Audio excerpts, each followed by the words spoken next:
Professora, o que nós ficamos sabendo no TRT sobre as calçadas? Então, esse evento, com a presença da deputada federal Mara Gabrilli, uma das questões que ela abordou foi a obrigatoriedade da administração pública cuidar das condições de acessibilidade das calçadas, da questão do direito de ir e vir de todos os cidadãos.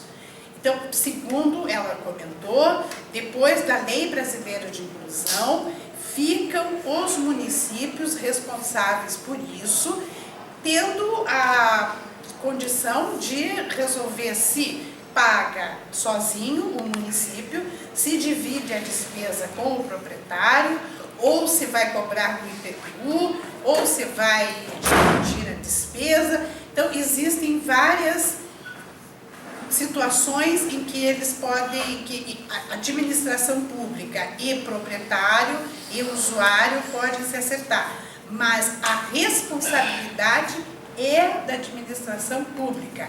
Inclusive o desembargador Ricardo Tadeu fez questão de enfatizar: agora nós não temos mais que pedir às prefeituras acessibilidade em nossas ruas, nós temos que exigir, porque é a obrigação. Isso foi uma grande notícia, né? E bem na hora, porque vem a lei de diretrizes orçamentárias, quer dizer, os vereadores, o prefeito, eles têm que começar a planejar orçamento, a execução, prioridades, porque, de fato, as nossas calçadas, elas, ainda mais depois de tanta chuva, tantos problemas, né? Nós temos uma degradação das calçadas. Sim.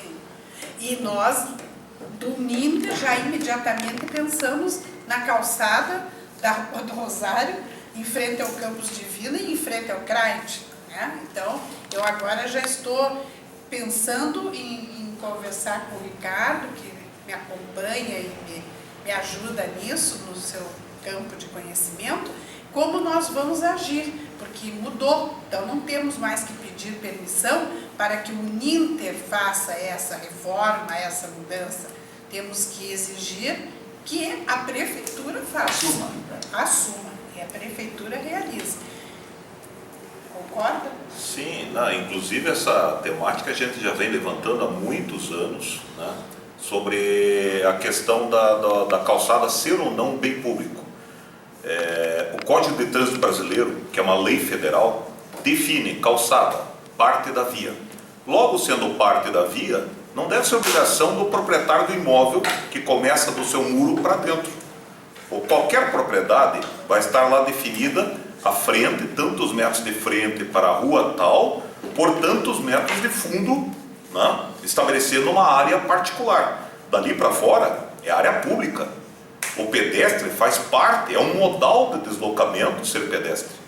É isso que o pessoal, a administração, as administrações públicas municipais do Brasil e de muitos lugares do mundo ainda não enxergaram o pedestre como um modal de deslocamento. Nos grandes centros urbanos, inclusive, de 20% a 30% do deslocamento se dá a pé. É um percentual maior até do que o deslocamento, às vezes, de ônibus ou de carro. No centro da cidade, esse percentual aumenta ainda mais. Agora mesmo, para chegar aqui, eu tive que parar meu carro a pelo menos 6 quarteirões aqui. Então, me transformei num pedestre. Eu tive que vir até aqui de carro, porque a distância do meu escritório até aqui é muito longa, senão eu viria caminhando. Porque eu acho que eu ia chegar antes, inclusive, do que vindo de carro. Até por curiosidade, aqui em Curitiba nós temos todo ano o desafio intermodal.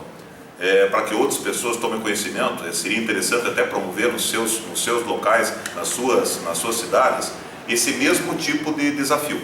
Então, eu até participei o ano retrasado de ônibus com cadeirante. Então você estabelece aqui em Curitiba, por exemplo, saímos do Centro Politécnico, que é um bairro distante, afastado de Curitiba, dá uns 6, 7 quilômetros do centro da cidade, e você tem que vir, passar pela escola, o Cefet, o centro, o UTF-PR, a Universidade Tecnológica Federal do Paraná, e depois terminava na Praça Santos Andrade, que é a região central de Curitiba, onde tem o calçadão da Rua 1590. Em todos os anos, o campeão de chegar em primeiro lugar sempre foi a bicicleta.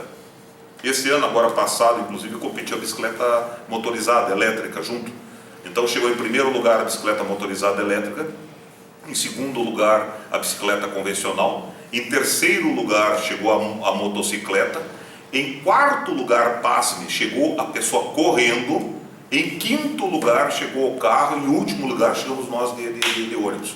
Então isso prova que a pessoa, se a cidade oferecer essa infraestrutura, né, calçadas seguras, que como aqui em Curitiba nós temos a lei 9121 de 97 do nosso amigo ex-vereador Antônio Borges dos Reis, que estabelece que as calçadas devem ser, isso obedecendo inclusive os critérios da NBR 9050, as calçadas devem ser seguras, antiderrapantes, planas, sem nenhum obstáculo de nenhuma natureza, a não ser os indispensáveis e de utilidade pública. Oferecendo ciclovias, mas não do jeito que estão sendo feitas algumas ciclofaixas aqui na cidade, porque você está colocando o carro competindo com o veículo diretamente. Eu não acho isso seguro. Eu não autorizaria meu filho a andar de bicicleta numa rua compartilhando espaço com os veículos. Eu acho que ele deve ser um espaço segregado. Aqui no Paraná mesmo nós temos muitos bons exemplos. Lá em Santa Catarina, tua terra natal, também nós vimos muitos bons exemplos, não é, Cascais? Onde você tem, aqui em Marechal Cândido Rondon, por exemplo, no Paraná, eu tenho 1,5 m do alinhamento predial, 1,5 m de calçada feita em blocos de concreto antiderrapante, intertravado.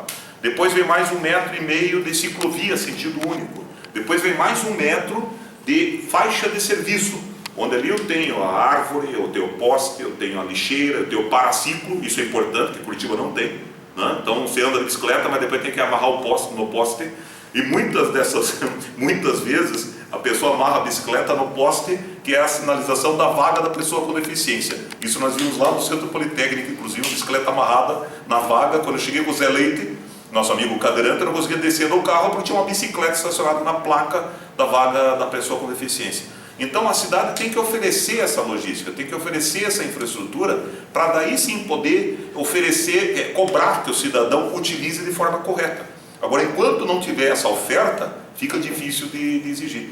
E até esse dia eu estou falando com o meu amigo Goura, que é a pessoa encarregada da implantação do sistema cicloviário em Curitiba, que infelizmente a mídia tem sido muito pródiga em apresentar os direitos do ciclista, mas tem sido omissa em cobrar as obrigações. Então o ciclista ele também tem as suas obrigações. Dentro da hierarquia do trânsito, o elemento mais frágil é o cadeirante. Depois vem o pedestre, ou o cadeirante, o cego, o pedestre, depois vem a bicicleta, depois vem a motocicleta, depois vem o carro, depois vem o ônibus, depois vem o caminhão. Tá? Então, dentro dessa hierarquia, a bicicleta tem que respeitar o pedestre. E é uma situação que a gente não está vendo aqui em Curitiba acontecer. Não sei como é que está em outros lugares, e seria interessante até a gente fazer uma pesquisa para ver se no cenário nacional está havendo um respeito em relação a essa questão dos direitos do pedestre. E sem esquecer a mulher grávida, o idoso, exato, né? O idoso, a mulher grávida. Quer dizer, na realidade, o que a gente nota é que a cidade ela é elitizada, né? Ela é feita para turista, muitas vezes, né? Muito bonita, muito cheia de atrações, mas o povo da cidade vive numa condição muito pior do que seria justo ou possível, né? É o problema do lixo, da água, do transporte, da energia elétrica. Lá em casa, por exemplo, eu moro num prédio no Portão, né? Eu acho que esse ano já ficamos 2 vezes, algumas horas sem energia, né? Por causa da arborização, sei lá o quê, né? Então, é ridículo. Nós estamos na capital do Paraná, né? Agora, tudo é um processo, né? E nós daqui da comissão do Lions, né, nós podemos procurar Ministério Público, vereadores, candidatos a prefeito, como já fizemos várias vezes. A gente sabe que nem sempre esse tipo de abordagem resolve alguma coisa, mas é esperança, né, Ricardo? Exato. Você vê uma coisa grave, é canteiro de obra. O cara está construindo um prédio, pronto, ali virou uma barreira, né? Quer dizer, tem que haver estudo de impacto ambiental urbano, né? Acho que já que falamos da Mara Gabrilli, seria interessante, até como uma ilustração factível para todos os centros urbanos, citar uma genial ideia que ela teve quando era vereadora em São Paulo. Diante da eterna impossibilidade que todas as gestões municipais alegam não ter recursos para pavimentar todas as suas calçadas, ela sugeriu que se estabelecesse uma rota acessível. Então ela pegou o centro de São Paulo e imediações, né, a parte mais movimentada de São Paulo, e estabeleceu uma rota ligando os principais terminais, os principais hospitais, os centros culturais, as universidades, as escolas, e interligou esses pontos. Lá em São Paulo deu um total de 600 quilômetros. Guardadas as proporções, Curitiba, 10% de São Paulo, 3 milhões, 1,5 milhão de habitantes, São Paulo já está em quase 15 milhões de habitantes. Eu acredito que aqui em Curitiba, de 60 a 80 quilômetros seriam factíveis. E a prova de que a coisa é possível ser executada, que os 600 quilômetros, incluindo a Avenida Paulista, que é o eixo, vamos dizer assim, a espinha dorsal de São Paulo, e as irradiações que acabaram ligando o Hospital de Clínicas, o Trianon, o MASP, as principais universidades, foram executados todas essas rotas acessíveis com piso antiderrapante. São Paulo, a capital paulista, vamos dizer assim, a principal avenida do Brasil, inclusive, é feita de cimento desempenado. Não precisa lajota de granito, que nem fizeram em algumas ruas aqui em Curitiba, né? Teve um bairro nobre aqui em Curitiba que recebeu revestimento de granito, não precisa isso. Porque nós precisamos de uma calçada segura, que seja antiderrapante, que seja bem feita, que não tenha ondulações, que evite trepidações, inclusive como está na norma, em dispositivos de rodas, carrinho de nenê, cadeira de rodas, né? A própria pessoa que anda com a bengala de cego, ele não pode ter obstáculos que acabem atrapalhando esse deslocamento, né? Então é possível e é um custo relativamente barato, porque o cimento desempenado hoje talvez seja o processo mais barato de se fazer uma intervenção a nível de calçada, e você não precisa fazer toda a extensão da calçada. Aqui mesmo em Curitiba, devido a uma insistência nossa, nós pressionamos o IPUC, foi executado em algumas ruas, por exemplo no entorno da Arena da Baixada, foram executados, foi retirado 1,20 m de pedras irregulares, e no lugar daquilo foi executado um piso de cimento desempenado. Então, sabe, não é necessário fazer intervenção, e o próprio cimento desempenado, ele já funciona como um piso direcional, porque a pessoa que tem a deficiência visual, ele vai identificar, através do próprio barulho da bengala, e através do próprio pisar, do podotátil, ele vai identificar o que é pedra irregular, o que é piso plano. Então, tendo o piso de cimento desempenado, já serve inclusive até de guia para que a pessoa com deficiência visual possa se deslocar com segurança. Claro que toda vez que for se aproximar de um cruzamento que vai ter uma guia rebaixada, vai ter que ter a sinalização tátil de alerta. Mas não precisa em toda a extensão implantar o piso tátil direcional, que a própria calçada e o próprio alinhamento do predial, desde que livre de obstáculos, ele já vai servir para ser uma rota acessível para pessoas com cadeira de rodas, idosos, como você lembrou agora há pouco. Aqui em Curitiba nós temos tido muitos casos de acidentes com idosos, inclusive a Lei 9121 de 97, ela só foi aprovada na Câmara de Vereadores de Curitiba após a morte de um senhor, um idoso, 74 anos, na João Alberto, que escorregou naquelas malditas pedrinhas portuguesas. Isso é uma praga que está espalhada no Brasil inteiro. Eu tenho feito palestra, dado curso no Brasil inteiro, e é uma praga que está espalhada em todos os cantos. Aquele mosaico português, ele se solta com muita facilidade, e mesmo quando ele está perfeitamente colocado, ele se torna muito polido, muito liso, muito escorregadio. E esse senhor escorregou numa pedra solta de petit pavé, bateu com a cabeça num arco metálico irregular sobre a calçada e veio a falecer em decorrência dessa queda.